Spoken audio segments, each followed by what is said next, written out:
Welcome back and thank you for joining A Shark's Perspective. We so often think about those billion-dollar big brand names that resonate for us with how we look at the economy, whether it's Apple or Google or GE or Ford, but never forget that the lifeblood of the economy is built on small businesses that were having a tough enough time even during normal conditions, whether it was getting a line of credit or just competing against big box retailers and e-commerce giants. Think about how many businesses struggle with just their own local listings on Google, let alone running ads or maintaining a social presence during a global pandemic and civil unrest. So how does an SMB win, and how do they win locally?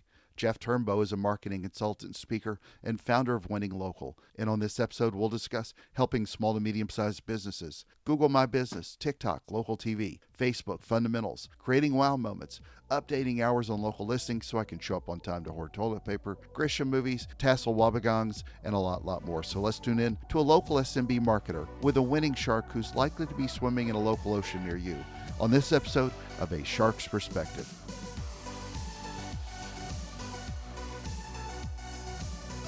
Jeff, thank you so much for joining us today on A Shark's Perspective. If you would, tell us a little bit about your background and your career to date. Okay, thanks, man. I'm happy to be on the show. I've been working with small to medium businesses now for, I don't want to say exactly how long, but let's just say over 25 years. So I really enjoy it. I'm really passionate about helping small businesses grow and being an integral part of that process. That's kind of what I guess I get out of it, aside from getting paid. I really enjoy helping see a business go from A to Z and achieve success. So I've had a chance to do that through different types of partnerships. I've owned my own business for about 15 years, and then I've had the chance to work within major media companies out there, Raycom, Gannett, yellowpages.com, if anyone remembers that. What's a phone book? Yeah, they actually still publish those. Do they really? I haven't seen that in years. So, the one good thing about being in the Yellow Pages industry is we worked with all different types of businesses. So it was very valuable experience because we would literally be working with maybe a beauty shop one day, an attorney the next, and then some large medical facility or hospital the next. And they were one of the first traditional media companies to actually embrace especially search marketing. So it's literally where I started in internet marketing.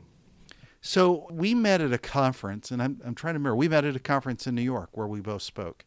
And then we ended up meeting at another conference in the South in Houston, and then got to talk a little bit more at several different ones, and then spoke both at a virtual conference that I emceed earlier in 2020 during the pandemic. But, I think really people are forgetting a lot about small businesses, or maybe not forgetting, maybe we're not even, I think, even understanding the impact of what the pandemic is going to have on small businesses.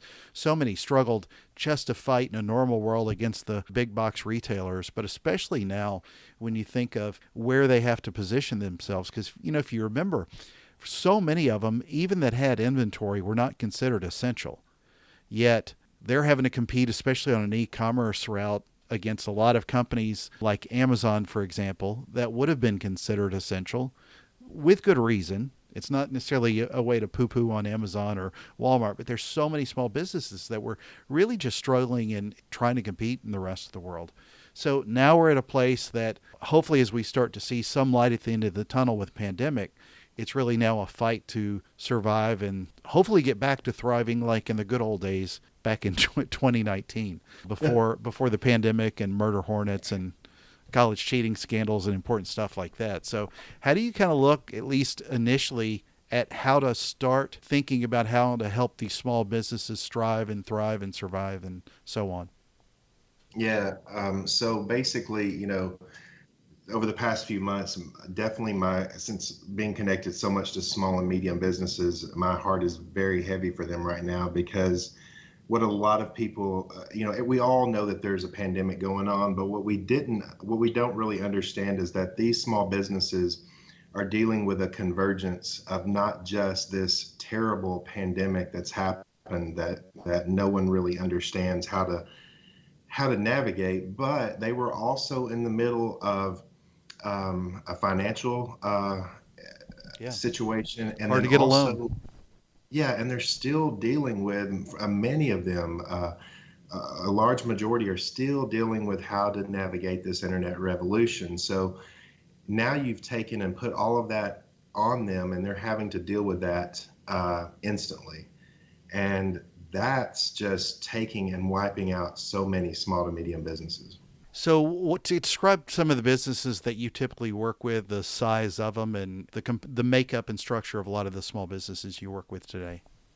Yeah, so I mean, I work with anything from like universities and organizations of all different sizes, but my true passion is with that, you know, that orthodontist, the law firm, the boat dealer, the RV dealers, auto dealers, um, retail organizations, whether small mom and pop, small boutiques going online.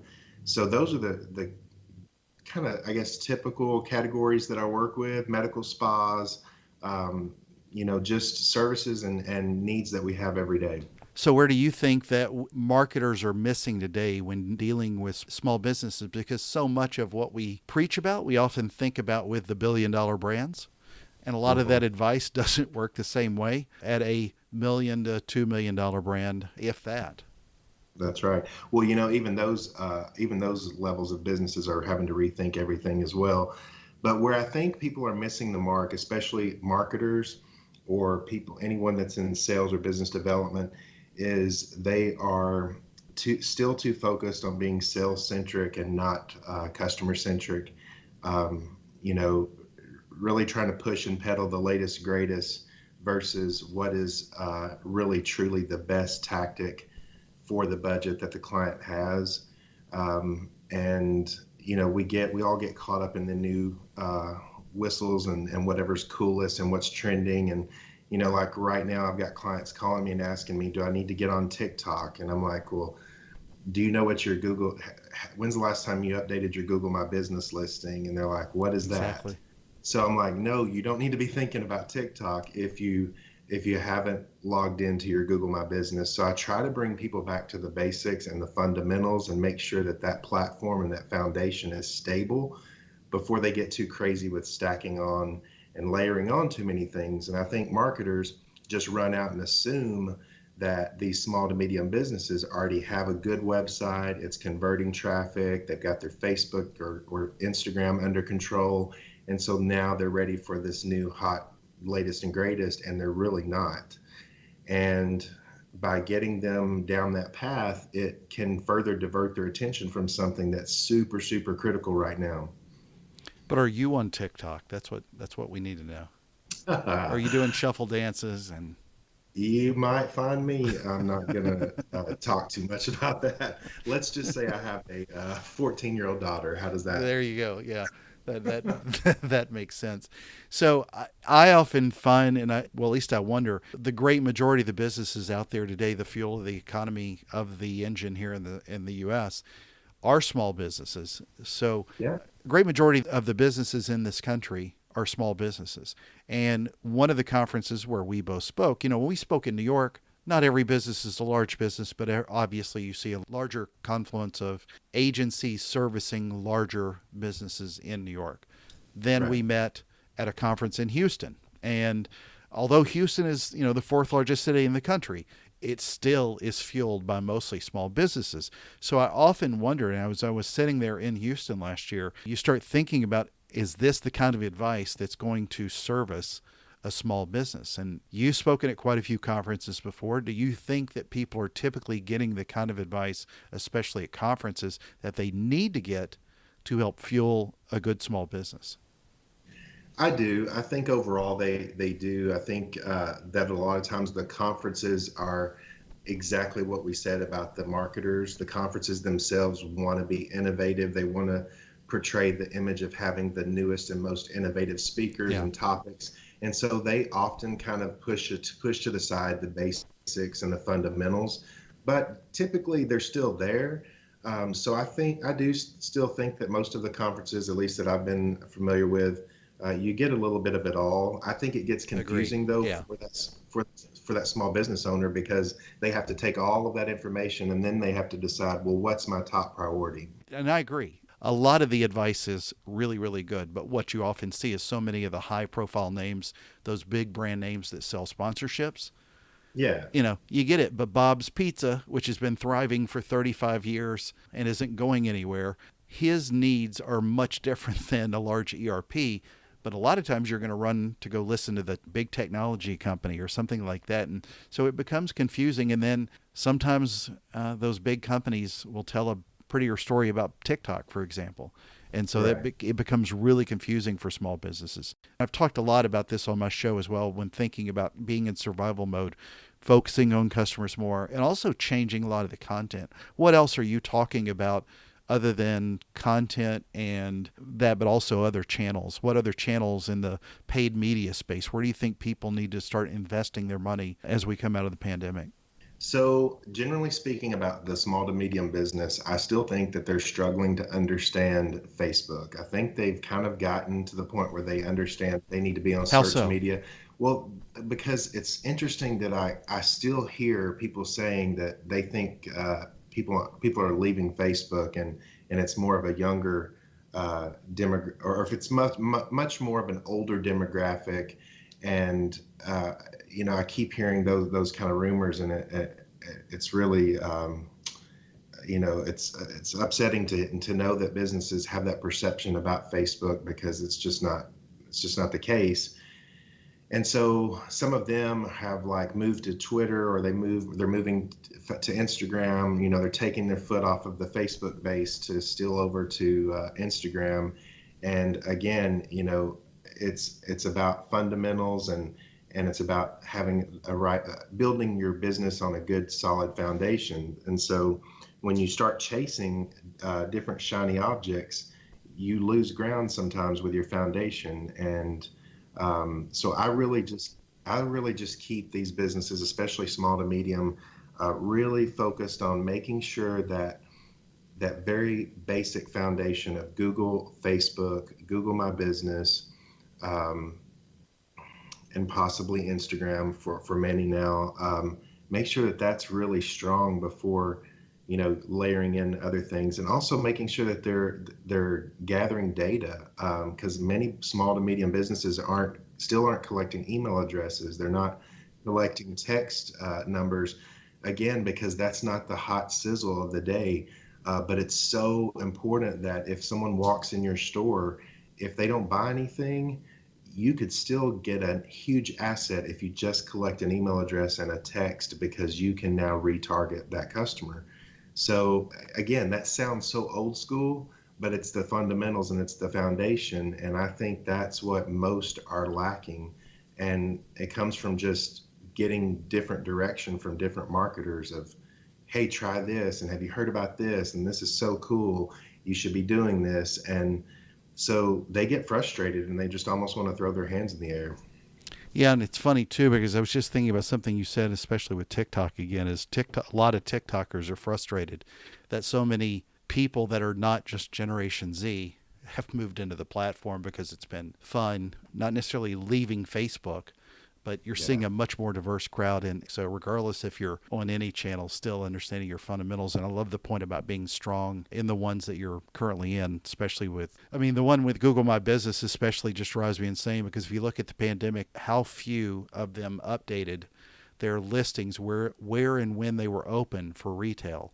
And Yeah. even large businesses weren't Oh, yeah. updating their new hours, and you're driving down the street looking for a restaurant to pick up food from or something like that, or you try to order something through some restaurant, you go to their website or go to Google listings and those local listings, and they were wrong 90% of the time. And it amazed me how much business they were losing. Yeah, I literally just spoke with a national massage brand, also a national men's haircutting brand, and they were struggling to find someone to help them with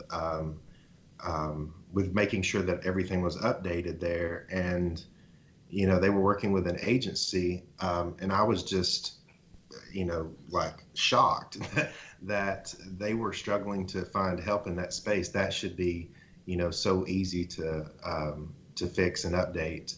And but when you have 100 locations, it's not as easy, but it's still not, it's not rocket science. And that's what we're supposed to do. That's how we're supposed to handle that for our clients. And we should be on top of that, and making sure that all of those things are correct, especially during a time like this. Another thing that small businesses often need to focus on, I find a lot more, are reviews. So, how are you taking the time during the pandemic with your clients to sort of button those up? Yeah, so first of all, making sure that at least my clients know where they stand with reviews at all times, making sure that we have a policy in place of how any negative reviews are being handled. Google did us all a favor by kind of taking those down for a while, so we didn't have to really worry about all of the madness. But there's still some of that. There's still people who want to voice their opinion about, someone who wasn't wearing a mask, or um, anything like that. So having a policy in place and making sure that those reviews get answered promptly is important. Something that I've been vetting for a long time is a really good system of being able to go out and help remove negative reviews. And I've finally been able to be successful at that. So there is a way to do that. If someone, if your competitors out there doing bogus reviews, or if there's a fake Gmail account that's out there writing fake reviews, those can be removed and deleted from the different sources. But making sure that they understand the importance of keeping up those positive reviews, and usually that's just, it's like everything else, it boils down to proper communication. And also, having someone in your organization to reach out to that person that left a sincere negative review. If you, most of the time I find, if you have a conversation with them and you do something that's fair and reasonable, people are generally fair and reasonable, and they'll go back and remove the negative review. And, if you're in the 3-star range, it's affecting your business. It's affecting sales. I mean, there's all kinds of research that shows once you drop below 4, your business can drop 20% or more. Oh, it can destroy a small business super quick. Sure. So, how do you look at TV? I've talked a little bit about this before. I've got a pretty strong background in TV. I know you worked at Raycom for a while, and one of your presentations is also, you speak about TV. But one of the things that I think people get sometimes overly excited about is posting everything as a video on YouTube or Facebook, and that's where they start thinking about TV, because maybe a Gen Zer that's how they view it, as opposed to not knowing what NBC is, or one of Yeah. these legacy type TV brands. But still, again, if it's maybe not the new shiny object, but TV ads still deliver a lot of results in sales for clients. So where are you positioning them as far as how they look at TV today, especially in the small business world? Yeah, so I think TV is in a really difficult situation right now. I think there's significant challenges there, have been for years, and many of them have not adapted to it very well, and some have. I think definitely there's TV is still extremely relevant. I think it depends on budget, and I think it depends on the client and who their audience is. I still love news. I'm not as big of a fan of specific programming as much anymore when it comes Yeah. to small and medium businesses. I like news, and I like their assets, like their email list, their websites, their Facebook lives on location. But now it's getting to the point where the problem with television is, you know, you can now serve that video ad to someone who has been on your website, has done a Google search. You can narrow it down to your customer list and serve it to people by address through their many devices. But you do still run into a few challenges where a lot of those videos are seen on a small screen, and they're not as compelling as that big TV screen that's hanging over the fireplace. So you have the impact effect there. So I see it as important, but I see it as almost like in the same category as serving ads over the top and YouTube. It's just another place to serve video now. It's not the place to serve video. So one of the most important things that I think all businesses are going through, and I struggle wondering how much more advice I can give to small businesses, especially, is focusing on customer experience. We touched briefly a little bit earlier on looking at customers as opposed to just sales. But in the CX world, how do you sort of look at that with your clients and address that with how brands need to enhance the experience with their customers? Because this is something that's being heavily addressed, especially at larger businesses. But a lot of those don't pivot quickly. And so a smaller business can address this and pivot more quickly, but I don't know that they're necessarily, from a lot of the conversations I've had, paying enough attention to what customer experience really means to the end customer. Yeah, and that's where it kind of comes into how it falls in the priority list Yeah. with the client. There's my priority of customer experience, and then there's the client's priority, and then there's the budget and all of that. And so all of that has to be properly balanced. Well, one Uh, other thing is so many of those folks that made through hard work and a stroke of luck too, they did it their way, often for quite a few years. And so they get locked into knowing what's worked, but not necessarily having the right mindset to be able to pivot. yeah. So I see the customer experience for the small, specifically more for the small, medium business. Um, I try to build that into their marketing programs. So, um, I mean, I guess I've always said I think one of my strengths is being a good listener. And someone that comes to mind right now is a pharmacy group that I worked with, and they had just these strict values and these strict beliefs that they really wanted to make sure that they communicated to their customers. So everything from the website to the ads to everything that we possibly could put out there, we tried to communicate their personal beliefs and feelings in that communication. And so incorporating it obviously into design, um, it sounds so basic and simple, but a lot of people still don't do that.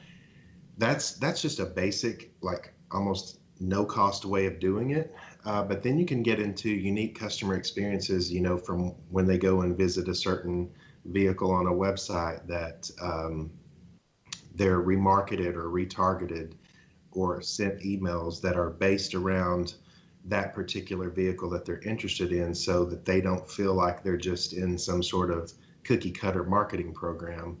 Because the other problem that we have with customer experience is we've gotten so uh, dedicated to automation that our customers have now, they're starting to look for automation and they're very turned off by it. And as soon as you feel like you're being in an automated tunnel or funnel, um, as well as I do, it just doesn't feel the same. So, you got to be careful with automation. Um, it's got to provide the unique experience as well. So one of the things that I've heard you present on at conferences, and it was the one again that I emceed not that long ago, was creating wow moments. Kind of describe, I know that's one of your sort of signature keynotes, but describe what wow moments are to you and how brands need to create them.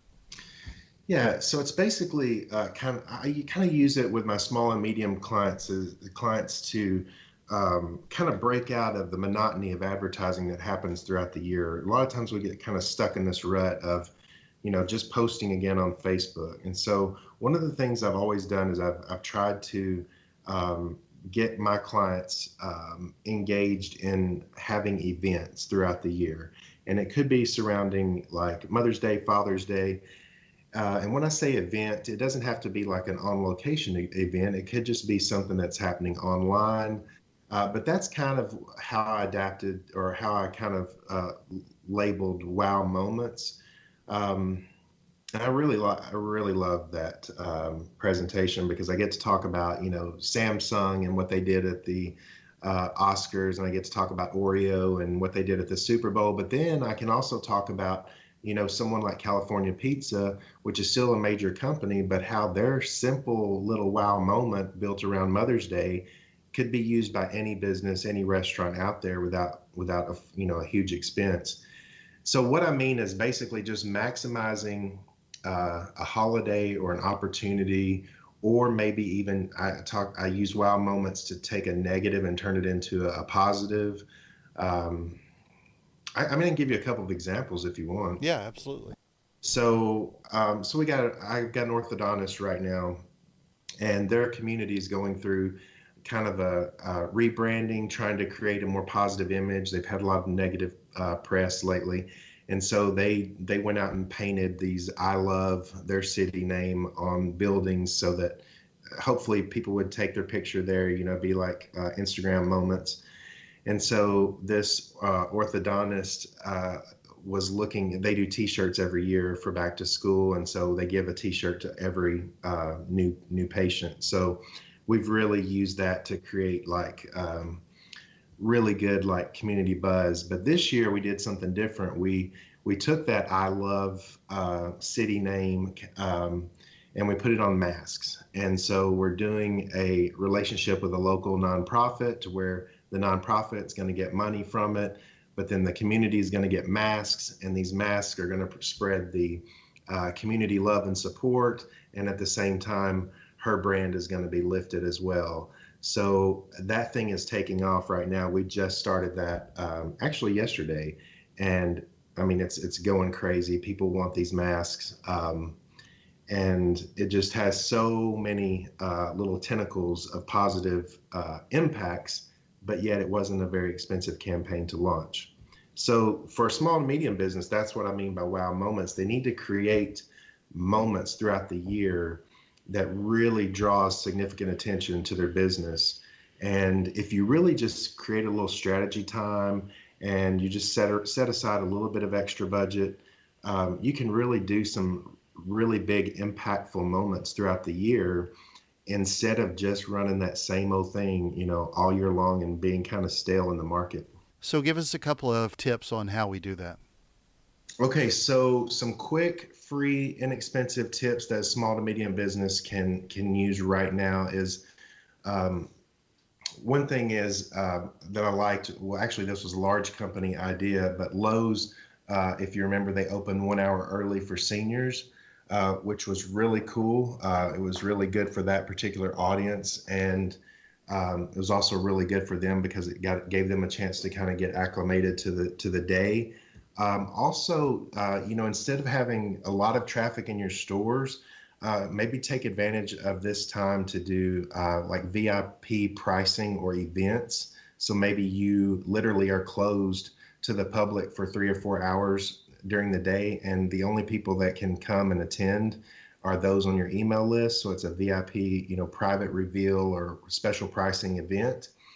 Um, some of the businesses that do service work, like auto dealers, boating, RVing, hosting in-store training sessions when retail traffic is down. That's a good way to bring in a new connection with these customers and also pick up service work. Also, I don't want to overstate that we need to tell people that we're open and when we're open. We kind of talked about that on Yeah, Google My local listing. Business. Yeah.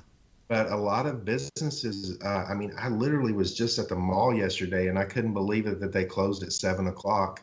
I mean, I was just automatically thinking 9 or 8, I guess 9 o'clock in the summer, especially with back to school. And they literally started closing all the doors at 7 o'clock. So making sure that people are aware of when you're going to be open and when you're going to be closing, because they missed out on some money for sure. um, so those are some, I guess, quick off the top of the head kind of ideas that small to medium businesses can use. But I love just kind of brainstorming with them and finding out what their challenges are, and then creating positive solutions to overcome those challenges. And I think the main thing, just to close with, is for small to medium businesses to get a partner they trust and someone that they can work with, that's kind of got their back, and just don't try to be everything. You're usually already taking the trash out, doing the accounting, and doing everything else. try to find somebody that can really help you with the marketing part because it's super critical. Well, I really enjoy the part especially about local listings, and I agree with all those. But even large businesses miss local listings. They do. Sam's Club missed on some local listings when I was trying to hoard toilet paper during the pandemic, and everything else, Clorox wipes, and then some, and it was a large company that had not updated their listings early, Yeah. and people Yeah. was showing up, because they were doing the same thing everybody else did. They pull it up on their phone, they go to the store, think that it's going to be open, and it made sense that times changed, but Right. they didn't update people in the simplest way to get to push customers away is to tell them the wrong time to show up. So it's funny Yeah. that small to large, it's not surprising that small people do it because they don't have a team, but when you have a team, it's so important. So Jeff, I ask this of everybody: what's your favorite movie of all time? Oh my gosh. Favorite movie of all time. Uh, well, I guess I'll have to reveal something here. I actually uh, had a big lofty dream of being an actor at one time, so I got to be an extra in a couple of movies. And one awesome movie that I got to be a part of was the Rainmaker. So I guess, I mean, there's so many really great movies, but being able to be behind the scenes of one, I think you kind of have to pick that one. Yeah, yeah. John Grisham's not a bad one to be in. So that Yeah, was Matt Damon, Danny DeVito. There was some. It was really cool to meet those guys. That's awesome. So I do ask this though of all our guests. You're on a shark's perspective with me, Mr. Shark. What is your favorite kind of shark and why? Yeah, see, that's just bad preparation. I should have known that. I should have seen that one coming. What is the one that has the flat wide? Uh, Are you talking about a tasseled wobbegong? I have no idea. That I don't know, but yeah, that's it. All right, That's it. tasseled wobbegong. Not exactly the deadliest of fish, but it's one that is extremely unique and will See, make that's the everybody marketing. stop. That's the marketing in me. Be different and look like a boss. Yeah, Even if your bite's not that deadly, I exactly, guess. exactly. So, Jeff, it's that important time in the show where I ask you the most interesting and important questions that you're going to be asked today. Are you ready? No, but All go right. ahead. All right. So, you're in the land of Arkansas where basketball is a pretty important subject in the state. Nolan Richardson or Eddie Sutton? Mm, wow. I'd have to go with no one. Yeah. Yeah, he won, he Yeah. won it all. All right. Number two, Yeah. Matt Damon or Danny DeVito? ah, Sin- Matt Damon. yeah. Since you brought it up, I had to ask. No, Yeah, that's a good one. number three, paid search or paid social? Hmm. Depends on the business, but majority of the time it's paid Well, search. especially for small businesses anyway. Yeah. Yeah. All right. All right. Number four, something you address with all your clients, marketing or advertising? Marketing. Number five, the most important question that you're going to be asked today is biscuits or cornbread? See, when I go to Cracker Barrel, I ask for both. Thank you. And they will give you both, but on this show you They have to pick will. one or the other. If I had to pick, it's going to be biscuits. All right. So Jeff, where can people find out more about you, get in touch with you, look at you, especially to help them with some small business marketing or advertising needs?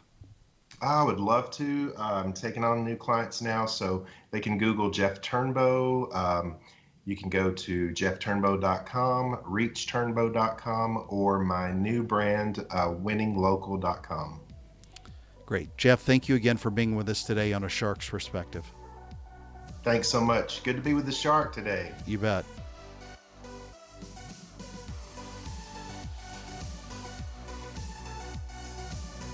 So there was my conversation with Jeff Turbow, a marketing consultant, speaker, and founder of Winning Local. Let's take a look at 3 key takeaways from my conversation with him.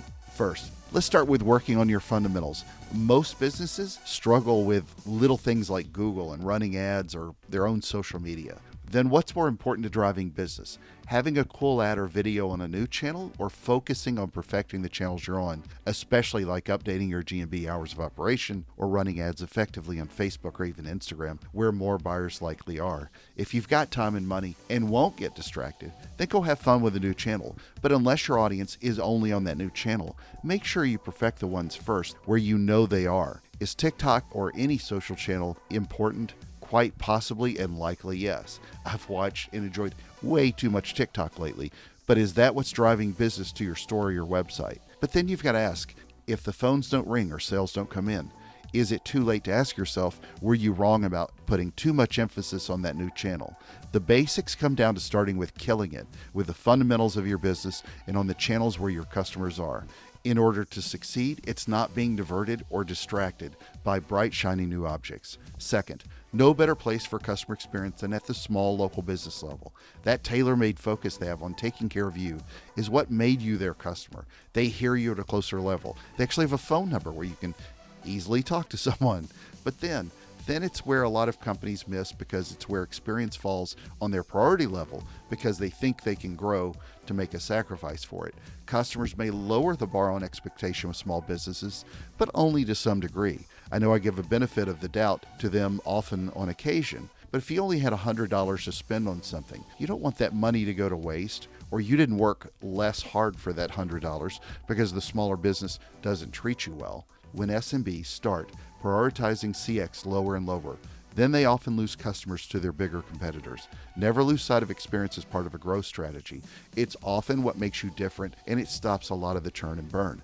Big companies spend a lot of money acquiring new customers and not nearly enough taking care of the current ones like SMBs historically used to do. Don't fall into the trap of being sales-centric when you should be customer-centric. Third, think about the wow moments that your brand delivers, whatever they are, that creates that takeaway for your customer. Big or small, the moments can be small or big. But what are you doing to stand out so that they remember, good or bad? Real memorable moments that draw attention to your brand. Got a question? Send me an email to kenneth@asharksperspective.com. Thank you again for the privilege of your time. Go support the businesses close to you and join us on the next episode of A Shark's Perspective.